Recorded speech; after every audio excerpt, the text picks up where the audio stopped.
The match kicked off with both guys bringing their A-game. Sinner, the world number one, won the toss and chose to receive, putting pressure on Alcaraz's serve right away.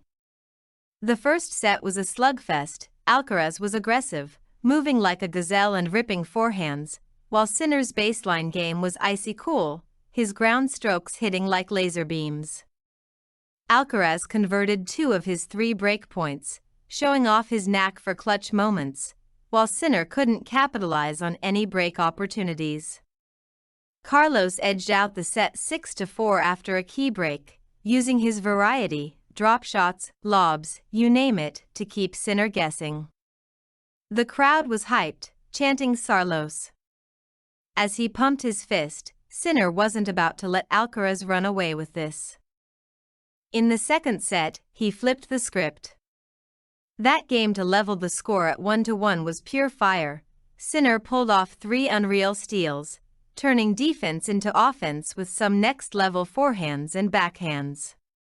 User Post called it, Sinner destroyed Alcaraz's confidence from a break point in Game 1, and you could feel the momentum shift. Alcaraz was still in it, covering 2,674.5 feet compared to Sinner's 2,647.2, but Jannik's cleaner play, 6 winners to Alcaraz's 11 but fewer unforced errors later in the match, gave him the edge. Sinner broke early and held on, taking the set 6-4. Center court was buzzing, and you could see Alcaraz shaking his head, knowing he had to reset. Third set, Sinner's baseline domination. Sinner started to look like a machine in the third. His big serve and ground strokes were relentless, and he was eating up Alcaraz's returns. One user noted Sinner's lethal baseline game, and it showed. His forehand was clocking over 100 miles per hour, and he was moving Alcaraz side to side like it was a video game. Alcaraz tried to mix it up with his signature variety, but Sinner's consistency was too much. Jannik snagged another break, and despite Alcaraz's 45% return points won compared to Sinner's 34%, Sinner closed it out 6-4. The Italian's cool-headedness was unreal. He barely blinked, even with the crowd willing Alcaraz to break back.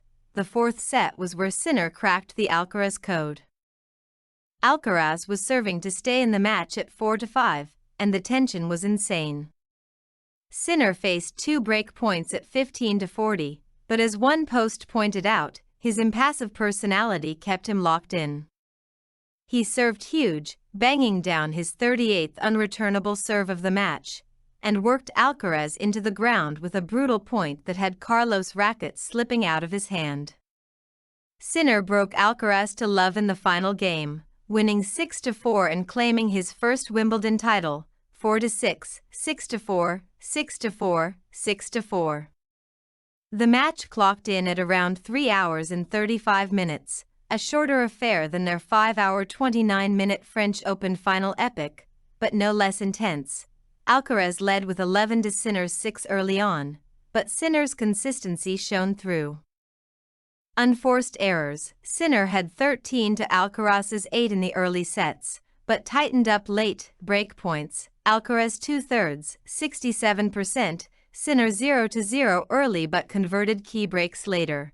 Distance covered. Alcaraz ran slightly more, 2,674.5 feet versus Sinner's 2,647.2 feet. Total points won. Alcaraz edged out slightly early, 32 versus 26, but Sinner took control. Sinner's serving and baseline power, paired with his mental toughness, were the difference makers. First off, massive props to both guys. This rivalry, Sincaraz, as the fans call it, is straight up electric. Alcaraz came in with a 24-match win streak and a perfect 5-0 Grand Slam final record, but Sinner said, "Not today," and ended a 5-match losing streak against Carlos. That's huge. Sinner's game plan was all about Route 1 tennis, big serves, monster forehands, and keeping his cool under pressure. That moment in the fourth set, facing break points with the crowd screaming for Alcaraz? Sinner was like, "Nah, I'm from the Alps, I don't feel pressure." Alcaraz, man, he's a warrior. Even when he was down, he was throwing in drop shots, running down everything, and fighting like his life depended on it. But today, his variety wasn't enough to counter Sinner's precision. One post nailed it. Alcaraz looked fragile at times, especially after Sinner's ace on that crucial second serve in the third set.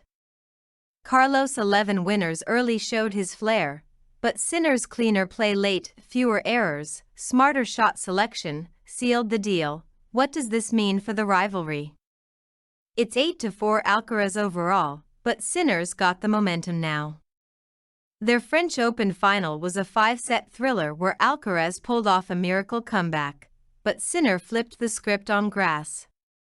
This surface suits Jannik's power game. His forehand was a weapon, and his serve was untouchable at times. Alcaraz's grass game is unreal.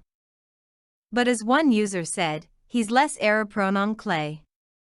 Sinner's ability to stay calm and execute under pressure makes him a nightmare on faster surfaces. Looking ahead, this rivalry is going to define tennis for the next decade. Alcaraz is still only 22, Sinner's 23, and they're already splitting the last 8 Grand Slams. Sinner's now got his 3rd major, and Alcaraz is sitting on 5. The new two are pushing each other to new heights, just like Federer and Nadal back in the day. Sinner's gotta work on his net game. Missing that drive volley in the second set hurt him. Next up, Sinner's diving into the summer hard court grind. This guy's a beast on hard courts, Australian Open 2024 and 2025, plus US Open 2024. Straight domination. August is packed. He might hit the Canadian Open in Montreal, won it in 2023, so he's got history there. Then, Cincinnati Open for that US Open tune-up. Speaking of, the US Open kicks off August 25th, and as defending champ, Sinner's got a target on his back. With his monster serve and baseline game, he's gunning to repeat. Oh, and that Alcaraz rivalry? It's 5-8 now, but Jannik's closing the gap. Bet they'll clash again soon.